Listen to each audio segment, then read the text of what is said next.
Bali lumabas na nga ang unang trailer para sa Season 2 ng One Piece live action. Sa pag-uumpisa nga ng trailer makikita natin itong Going Merry sa harap ng isang napakalaking bato. Dahil nga sa kulay pula itong bato na to we assume na ito yung Red Line. At alam naman natin kung anong arc tatagos itong Straw Hat Pirates sa Red Line. During nga yan sa Reverse Mountain arc. Makikita rin naman natin to sa dulo ng trailer kung saan sa pagpasok nila Luffy sa Reverse Mountain merong sasalubong sa kanilang napakalaking balyena. Itong balyena nga na to si Laboon. So we all know na sa loob ng katawan ni Laboon mag-uumpisa itong paglalakbay nila Luffy sa Grand Line. Kaya malamang ito yung scene kung saan lulunukin ni Laboon itong Going Merry. At dahil nga sa nagtapos sa Arlong Park arc yung Season 1 at kinumpirma na yung coverage ng Season 2,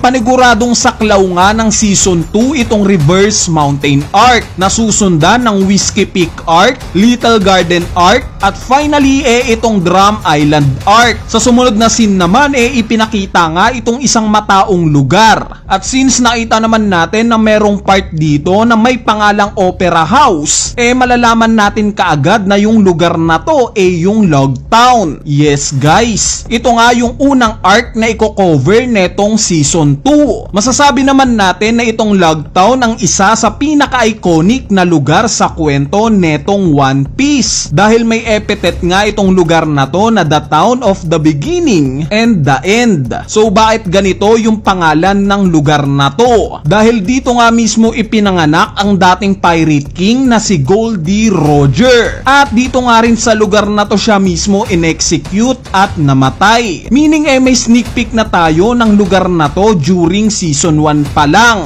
Since ipinakita nga yung pag-execute kay Goldie Roger. Ipapakita nga rin later on sa trailer yung platform na to na tinitignan ni Luffy. Speaking of Goldie Roger, nalaman nga natin itong pangalan na to later on na sa kwento. Dahil alam naman natin na ang pagkakakilala kay Roger ng mga tao Gold Roger. At mapapansin nga natin yan sa banner na makikita natin sa scene na to. Hindi nga nakahiwalay itong D ni Roger. Sineselebrate nga ng Marines itong 22nd anniversary ni Gold Roger. Sa sumunod na scene naman ipinakita ngang naglalakad sa halamanan itong sila Zoro at Sanji, which is most likely na ito yung isla ng Little Garden. Pareha sa scene na to ni Sanji pati na itong pagtalon ni Luffy. Sumunod dito na nga natin nakita yung Cactus Island. Meaning ito na yung pag-uumpisa ng Whiskey Peak arc. Ipinakita nga rin sa atin itong loob ng bayan ng Whiskey Peak. Anyway, sa mga sumunod na scene naman, dito na nga tayo inintroduce sa mga bagong karakter ng parating na Season 2. Una na nga dyan, itong higante na si Brogy. Alam naman natin na parte itong si Brogy ng Little Garden arc. Excited na nga rin akong makita yung partner niya na si Dory. Bali yung gaganap nga na Brogy si Brendan Morey. Next, nakilala naman natin itong babaeng nakaputi, which is si Miss All Sunday, or sa pangalang makikilala natin later on sa kwento bilang si Nico Robin. Itong gaganap nga sa karakter ni Robin si Lara Abova. Sikat nga siya sa role bilang si Mud ng movie na Anna. Sumunod namang inintroduce itong miyembro ng Marines na si Smoker. Siya nga yung tinis na huling karakter na ipinakita sa atin during Season 1. Yes, medyo awkward nga na merong dalawang cigar si Smoker. Pero sa mga hindi nakakaalam, related kasi dito yung Devil Fruit powers niya, which is yung Smoke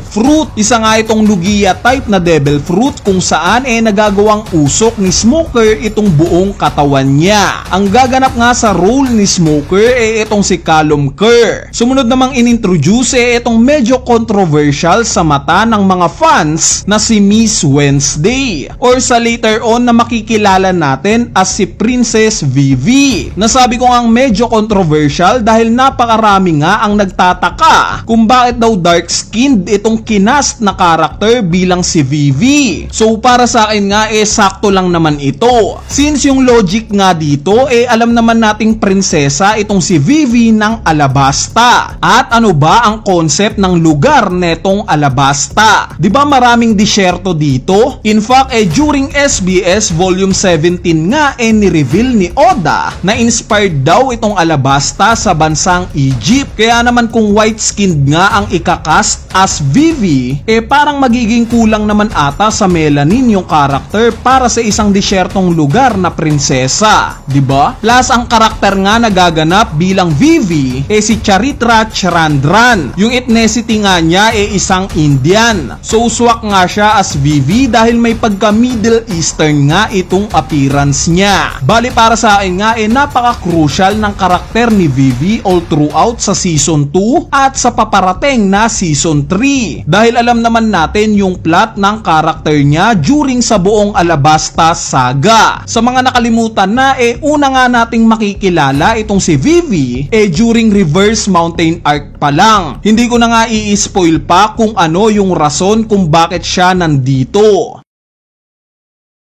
Bali sa sumunod na scene nga sa trailer nakakuha tayo ng close-up shot sa mga espada netong si Zoro. Kung mapapansin nyo tatlo na nga ito ulit. Kung matatandaan nyo yung dalawang unnamed sword ni Zoro nasira ni Mihawk during Baratie arc. At during Logtown arc nga dito niya na ma-acquire itong dalawa niyang bagong espada. Meaning ito na yon, itong Yubashiri at Sandai Kitetsu. Itong isa nga yung Wado Ichimonji pa rin. Itong scene nga kung saan nakikipaglaban itong buong Straw Hat Pirates sa isang carnival I assume na dito yan mangyayari sa episode ng Logtown arc. Since yung kalaban nga dito ni Nami yung payat na si Alvida. At alam naman natin na magkakaroon ng alyansa itong sila Buggy at Alvida during Logtown arc. Kaya malamang sa Logtown ginaganap itong labanan na to. Kaya naman asahan natin na yung karakter ni Buggy makikita pa rin natin ngayong Season 2. At syempre as I said payat na itong si Alvida. At lastly kinumpirma na nga na magkakaroon kaagad ng Season 3 itong live action, which is ipapalabas next year na in 2026. So dahil nga sa alam naman natin na yung pag-uumpisa ng Alabasta Saga saklaw netong Season 2 at confirm na nga na hanggang Drum Island arc lang itong Season 2 it makes sense lang talaga na yung Season 3 ipapalabas kaagad. Since konektado pa nga rin sa Alabasta Saga itong paparating na Season 3. Kaya naman hindi na ako magtataka kung itong buong Season 3 ng live action purely na i-cover lang itong buong Alabasta arc. Since napakaraming ang nangyayari sa arc na to. Bali pahabol nga nilabas na rin itong official poster ng live action ng Season 2. Makikita nga natin si Luffy na nakataas ang kamay at naka-peace sign. Obviously pinoportray ni Luffy dito yung number 2 since Season 2 na nga ngayon. Bukod pa dyan pwede nga rin natin tong i-interpret as letter V, which is sumasalamin sa unang letter ng pangalan ni Vivi. At pwede nga rin natin tong i-interpret as number 5 in Roman numeral since letter V nga yung number 5 in Roman numeral. So bakit number 5? Dahil sa season nga na to natin makikilala ang ikalimang miyembro ng Straw Hat Pirates na ni-reveal na early on, which is yung doktor ng Straw Hat Pirates na si Chopper. Anyway, ayan na nga yung mga detalye sa ni-reveal na trailer na itong paparating na One Piece live action Season 2. Once na lumabas na nga yung buong episodes asahan nyo na tatalakayin din natin ito. So yun lang, peace!